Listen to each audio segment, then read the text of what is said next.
January 16th, 2001. Captain Adam Faulkner was on duty that week at the Central Precinct.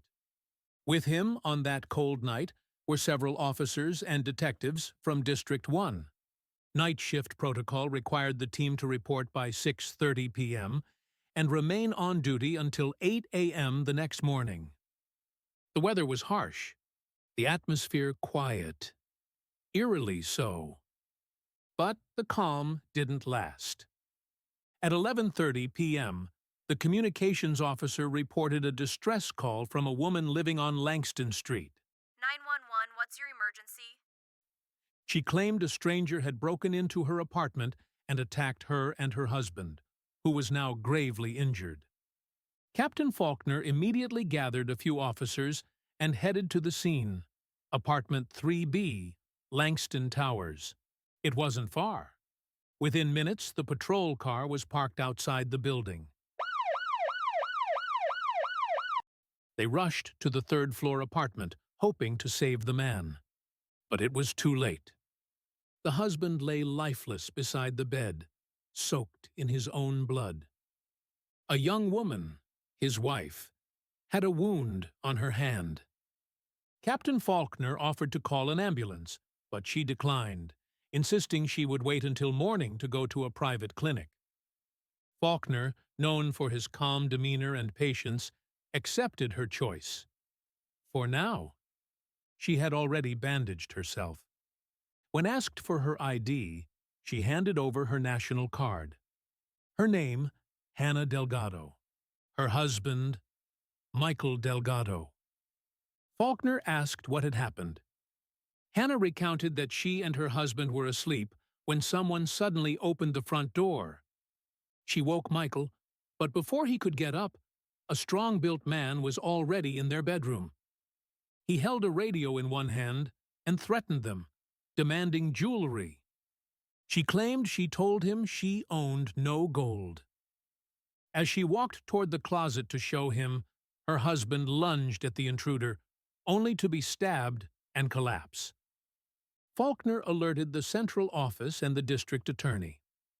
Soon after, instructions came to send a coroner's vehicle to collect the body. After the body was removed, Faulkner again offered Hannah a ride to the clinic. She refused, saying she'd wait until the investigation was over so she could re-enter her apartment. During the inspection, Faulkner noted the attack was confined to the bedroom. No signs of struggle elsewhere. Blood covered the bedsheets. When the mattress was moved, they found a black pair of trousers underneath. Inside the pockets, about $100 in 6 notes and a small key. Not to the apartment. Hannah claimed the pants were her husband's. Next to the bed, used tissues. The scene was sealed. Faulkner took the apartment key from Hannah, who insisted on keeping a copy. He informed her that she would need to come to the precinct for a formal statement after treating her wound. She was escorted to the clinic, with orders not to contact anyone. Faulkner, carrying the recovered items, stopped at the city morgue. Dr. Julian, the medical examiner, confirmed that Michael Delgado died from a stab wound to the heart, likely inflicted around 10 p.m. He also examined Michael's clothes. The trousers on the body were a different size from those found at the scene. The black trousers found at the apartment were larger, not Michael's. In his shirt pocket, they found a train ticket from Greenvale to Crestmont. Back at the precinct, Faulkner delivered the evidence and a preliminary report. Investigators were instructed to expand the inquiry into both Michael and Hannah's backgrounds. One neighbor from the same floor testified that Hannah was known for her questionable morals and often entertained strange men while her husband was away working markets. Another statement came from the building's janitor. He claimed that, on the night of the murder, he saw a man leaving the building wearing only boxer shorts. He tried to follow, but the man vanished into the night. Investigators now saw the need for a thorough interrogation of Hannah Delgado. The next morning, police detained a man trying to open a car on Langston Street. He was muscular and had a bandage on his right hand. He claimed the car was his and he'd lost his keys. The vehicle was towed to the precinct for verification. A matching key found in the black trousers unlocked the vehicle. The documents inside confirmed the car belonged to Victor Salinas, a perfume vendor.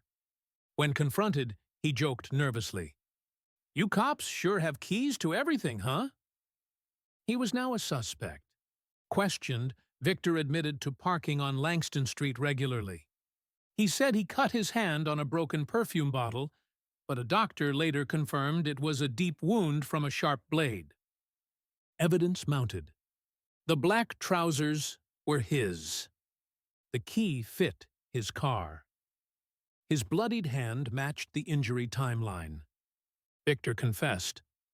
So did Hannah. She admitted to an affair with Victor. Michael had returned home unexpectedly after 3 days away. When he discovered the intruder, he grabbed a kitchen knife.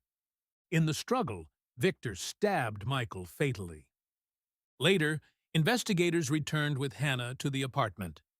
She revealed where she had hidden the murder weapon. The knife bore traces of blood and fingerprints from all three: Michael, Hannah, and Victor. The case was now airtight.